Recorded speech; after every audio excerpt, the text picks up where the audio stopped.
All right, YouTube, how you doing? Welcome back to the channel. Welcome back to a full video. Now, we still only have 2 NBA games to dive into in today's video, but like we always do, I'm going to dive into each and every one of these games, so both of them. I'm going to give you my prediction on the side. I'll give you my prediction on the total. We'll talk about any other plays like player props that we like within the games as well. But as always, guys, keep an eye down on the pinned comment of this video. That'll take you to all of my final plays, so I'm actually rolling with myself.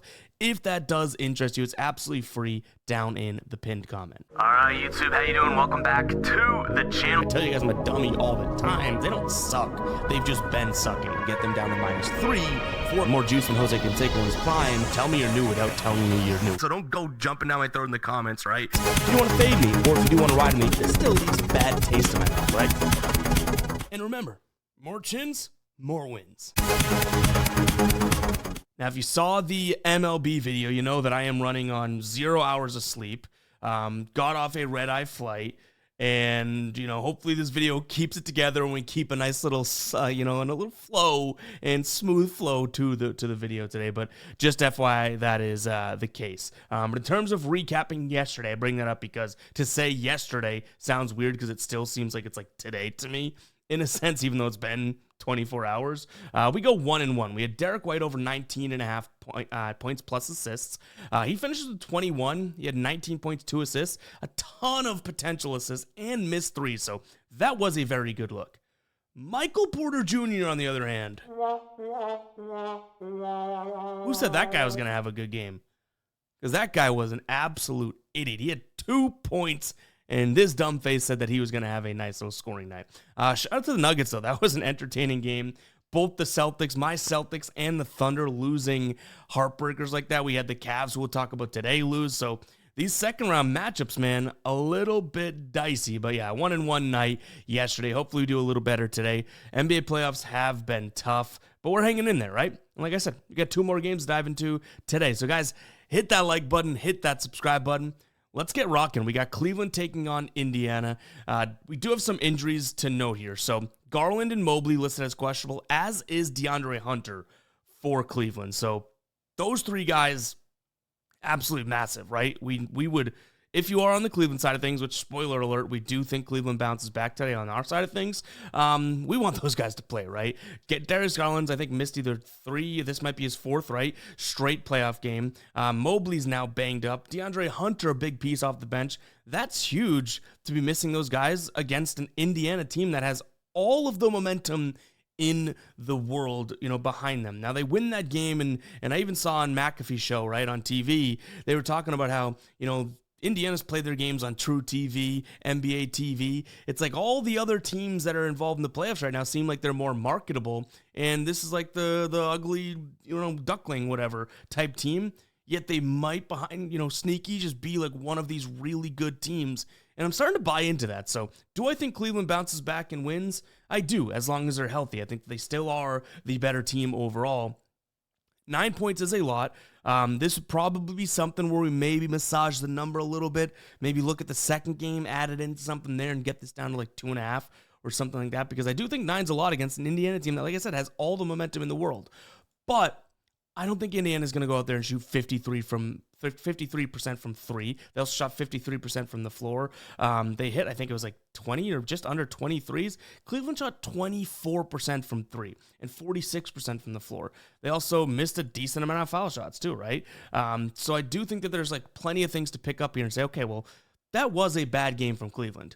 Now, all that being said, I don't dare touch Cleveland if no Mobley or if no Garland. I mean, if both of them play, hell no. Even DeAndre Hunter kind of gives me a little hesitancy because I do think that he's got a big game or 2 in him off the bench. So these injuries, we're going to have to wait them out, but I would say Cleveland's going to be my spot here. I don't know about the 9 points. I'm probably looking to get that in some sort of a same game parlay and massage that number a little bit. In terms of a total, like we saw in game number 1, it was pretty damn high scoring, right? And it's almost like there's no stopping this Indiana team to some degree. I think that they shoot a little bit worse, but at the same time, I think Cleveland just shoots a little bit better. So water's going to stay at the same level in terms of, I'm not saying it's going to go out there and be a 233 finish, but I think it can get to the 230s, which isn't that far off from what it was. So I'll lean towards the over. Maybe that's something we can include in some sort of a same game parlay as well. The player prop I'm looking at is one that we wanted to roll with, and we did. It just got voided in game number 1. Darius Garland over 5.5 assists. This is a Pacers team that is really good at defending the pick and roll ball handler. So I think that he could have some opportunities where he comes off as the ball handler, right?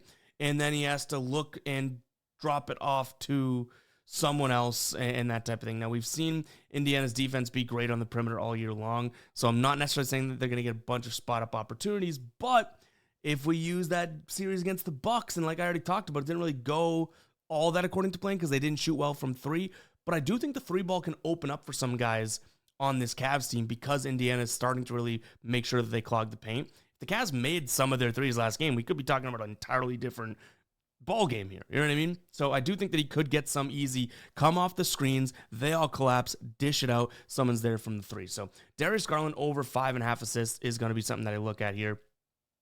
If he plays and gets the minutes, I also don't mind his over 24.5 points plus assists. I think that he could be a fairly dynamic scorer in this one. Like I said, maybe he doesn't have the success coming off the pick and roll, but Donovan Mitchell runs a hell of a lot of pick and roll. And what if Darius Garland is the beneficiary of some of these catch and shoot shots that I think are going to happen? You know what I mean? Like if we look at the box score of the last game, we saw Max Strus attempt 8 threes, Mobley attempt 5 threes, Mitchell attempt 11 threes, Merrill 11 threes, Ty Jerome 4 threes, right? It just so happened that nobody made more than 2 on that team. Donovan Mitchell 1 of 11, so there are threes for the taking.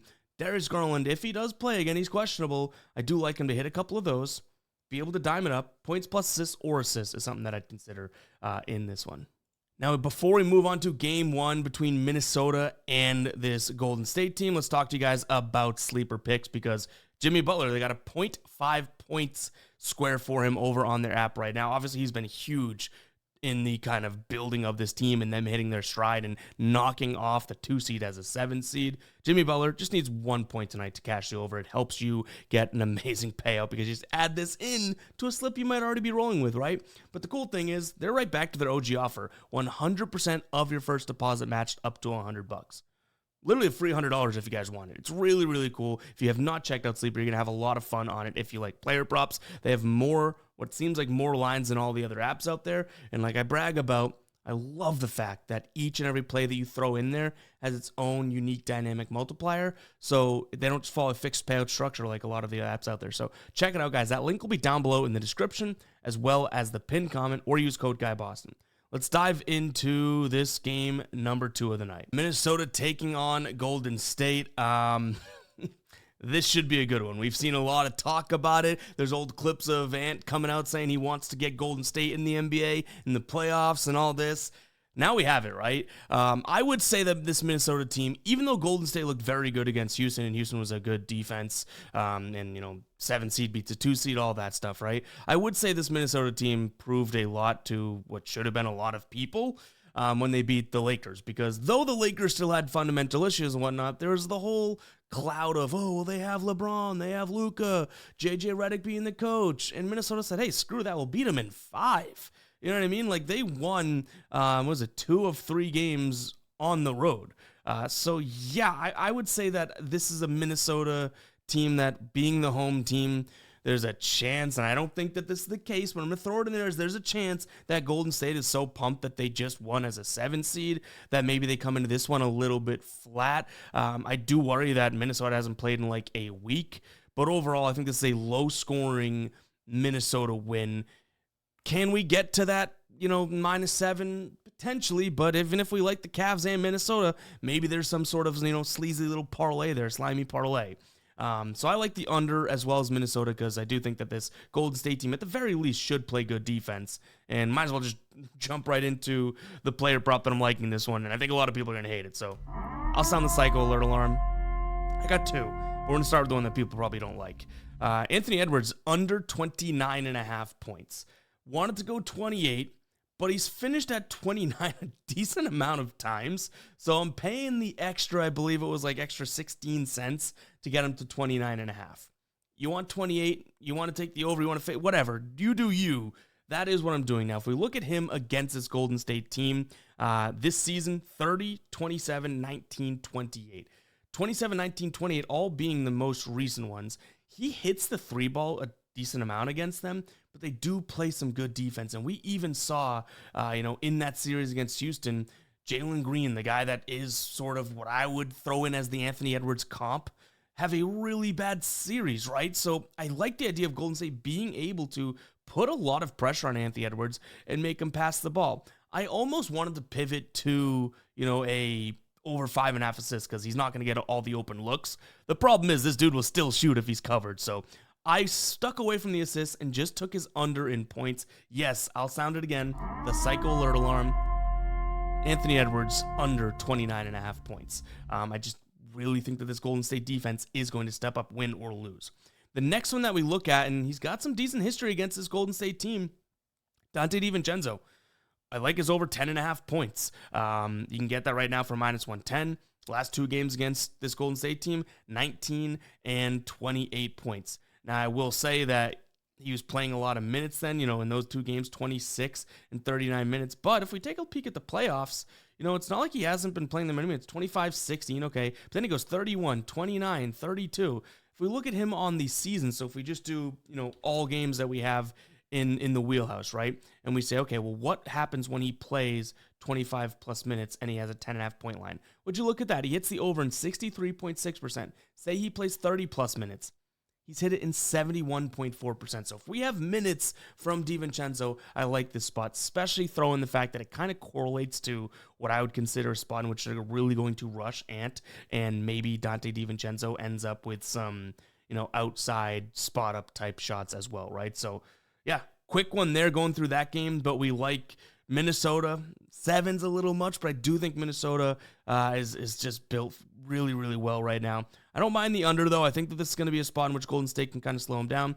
And then Anthony Edwards as well as DiVincenzo as the player props. Ant's under and DiVincenzo's over. But guys, it's going to wrap it up for today's show. Hopefully you guys did enjoy.